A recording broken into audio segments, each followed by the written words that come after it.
ის რესტავრატორი რო იყო მოსული, დამამშვიდა, რომ ამას ნუ აქცევო ყურადღებასო, თვითონ მზიდი ნაწილი დაზიანებული არ არისო და ძალიან მყარია. ეს სცენარია ქოთანში. და ამოქმედდება ეს წყარო, ხო? ეს ბარელიეფიც ვაჩვენე, რომ როგორმე მეთქი რესტავრაცია, აი კონსერვაცია მაინც რო გაუკეთოთ, იმიტომ რომ თანდათან იშლება.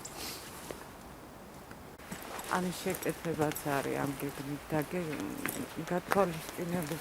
იმიტომ რომ ეხლა იცით არც მოაჯირები აქვს, არც კამები აქვს, ზოგიერთი მონაკვეთი ძალიან ციცაბოა და ბავშვებისთვის და ასაკოვანი ხალხისთვის ნუ რთულია და საშიშია.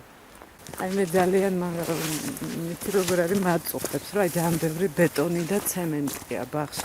ნუ ეს საბჭოთა მემკვიდრეობა ჩემი. აი აქ იყო ადრე ბილიკი ჩამოსასვლელი.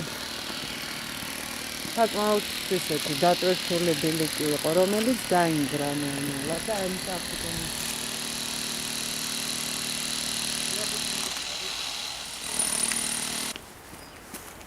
აი იქიდან უფრო გამოჩნდება ani